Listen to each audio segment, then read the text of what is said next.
I look like a goth burglar. I look like an e-boy that got loose. I look like every Tumblr girl who I ever wanted to be like when I was 13. I don't know what's happening. But anyways, today I'm filming like 4 different YouTube videos, and in order to slightly change my appearance from my last video, my October wrap-up, I put on a beanie because I wanted to look slightly different so I don't throw you guys off by looking exactly the same 4 videos in a row. So I might change my outfit at some point, but I just felt like putting on a hat. So here we are. I look emo as fuck, but whatever. Let's just get right into the video. What is this video even about? I haven't even talked about what this video is about yet. So basically, in today's video, I'm going to be telling you guys 5 book recommendations that have very atmospheric settings. So I'm going to be telling you guys about 5 books that are very heavy on the atmosphere and that make you feel like you're really there in that book. So let's just get right into it. Also, it's been several hours and this lipstick still won't come off, so I'm gonna be wearing this for the rest of my life, so get used to it. So the first atmospheric book I have to recommend is To Kill a Mockingbird by Harper Lee, and I feel like everybody has read this book. Like, everybody ever has read this book. Like, if you haven't, like, hi. But anyways, this book is about a girl named Scout and her brother Jem and her cousin Dill and her dad Atticus, and they live in this cozy little town in Alabama, and I just love this book. This is one of the classics that I actually enjoyed, and there's a lot of classics that I don't like. Wrinkle in Time. But anyways, yeah, I really like this book. I gave it a 4 out of 5. I talked about it before on my channel, but this basically just follows the story of Scout, Jem, Dill, and her dad Atticus, and it's kind of just about Scout's life growing up in Alabama and this court case that her dad is following that kind of like plays a major role in her life. And I don't know, I just really enjoyed this book. Like I said, I gave it a 4 out of 5 stars. I've talked about this before.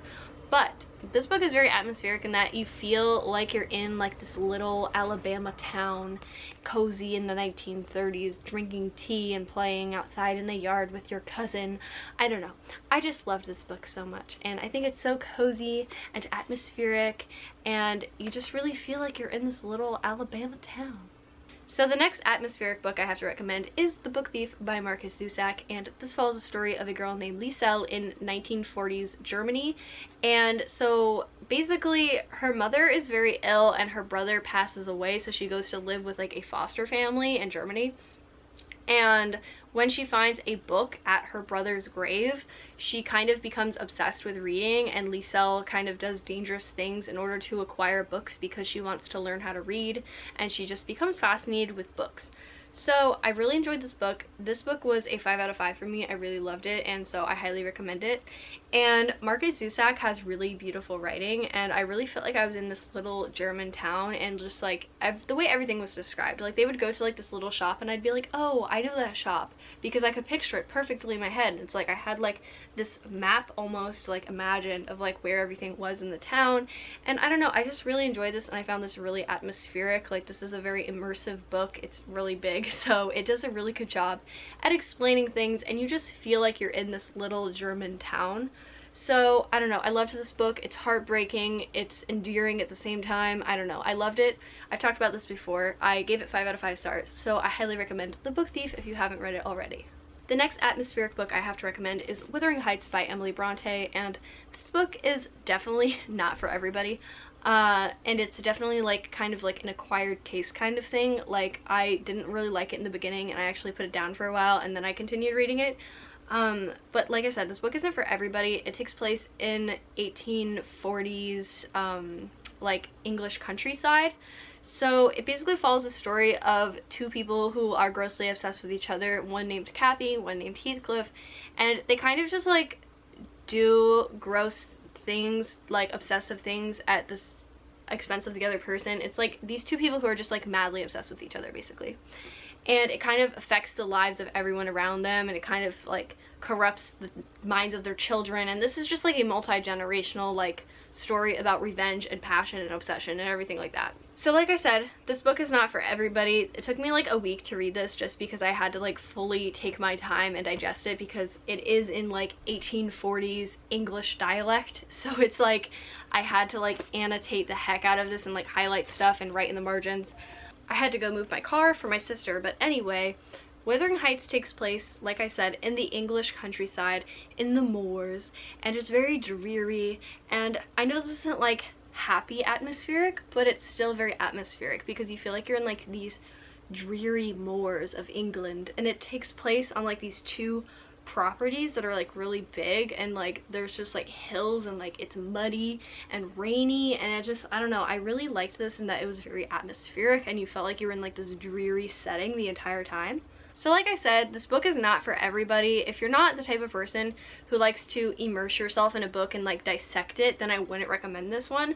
But if you are the type of person who likes to dissect books and like, you know, annotate the heck out of it and like search deeper meaning into it and like Google some of the words because it's like archaic dialect, if you're that type of person, then I recommend this book. And it's just like a twisted tale of family and obsession and passion and revenge. And if you like kind of books like that are like periodical, like, I don't know if that's the right word, period pieces, then I highly recommend this book. I gave it a 5 out of 5 stars because it was just so good, and it was like so screwed up, and just the setting was atmospheric. So I recommend The Wuthering Heights if you like to dissect a good book and get engrossed in it and spend like a week reading it because it's so hard to decipher.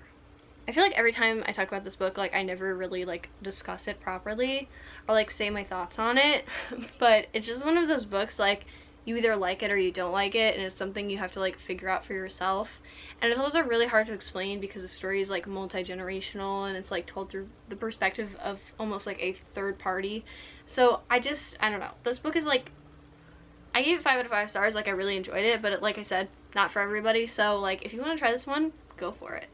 So the next atmospheric book I read is The Beautiful by Renee Ahdieh, and it follows the story of a girl named Céline Rousseau, and something bad happens, so she flees her life as a dressmaker in Paris and goes to start over in the city of New Orleans. And she goes and lives in a convent with other girls who are trying to like start over in America, and she basically gets entangled in like this secret society called the Court of Lions, and then she like ends up like helping solve like murders and stuff, and it's like really just amazing. I give this book 4.5 out of 5 stars. I've only mentioned this book on my channel once, and that's because I read it recently, and it was in my October wrap-up video, which is my most recent video. But yeah, I love this book because it is so atmospheric. Like I really felt like I was wearing a gown in the bustling streets of New Orleans, and the way that Renee Ahdieh describes things is so delicious and so beautiful. Like I love her writing so much, and I want to read more of her, and I also want to read the second book that comes after this one because man, I just love her freaking writing. And the way she describes food, oh my gosh, I was so hungry when I was reading this book. Like I was just like blown away. Like the way she describes things is so perfect. I really felt like I was in New Orleans. The way she describes food, delicious. The way she writes romance, delicious. I just love this book. 4.5 out of 5 stars. Like this is such an atmospheric book. Like I really felt like I was in New Orleans and I loved it. So I highly recommend this one. It also has vampires. It's hot, it's spicy. Give it a try. I'm sorry if I'm talking really fast. The coffee that I drank before this video is starting to like kick in, so I'm like. So the last atmospheric book I have to recommend is The Wicked Deep by Shea Earnshaw, and this takes place in a seaside town called Sparrow in Oregon, and it's a fictional town, I think. So it's like fictional, but you know, it takes place in a little seaside town, and it basically is about this town called Sparrow in Oregon, and there's these 3 witches who in Sparrow in 1822 got accused of witchery, so they had stones tied to their ankles and they were just thrown to the bottom of the Pacific Ocean. And since then, they come back every summer and inhabit the bodies of 3 girls, and then they use those bodies of the 3 girls to lure boys to their death. So it happens every summer, and a girl named Penny Talbot tries to break this curse. And I loved this book. I gave it a 5 out of 5 stars. Like, this was one of my favorite books of the year, and I found it so atmospheric. Like, it takes place in a little seaside town, and it's just like rainy and salty and humid, and like you really just felt like you were there, and like I could imagine everything in this little seaside town so easily. And maybe it's because I have a lot of seaside towns like where I live, because I live off the coast of Florida pretty much. Like, I live on like the outer part of Florida, so it's like I know what a seaside town looks like. So this book was just like really easy to like envision, and I loved it so much. Like I said, one of my favorite books of the year, 5 out of 5. I highly recommend it, and I don't know, I just really liked this book because it was atmospheric, and I really want to read The Winterwood by Shea Earnshaw, which is coming out soon. So I highly recommend this book. Give it a try. It's so freaking good. Love it. Oh my god. So those are all the atmospheric books I have to recommend, and I love all of these books. They're either like 4 to 5 star books, so I really enjoyed all of them, and I highly recommend them, and I stand by them. So thank you guys so much for watching this video. Leave a like and subscribe down below, and hit the notification bell so you don't miss a single upload. And if you know of any great atmospheric books that weren't on this list, comment them down below so I can check them out, because I'm a girl who loves a good atmospheric book. So thank you guys for watching, and see you later. Bye!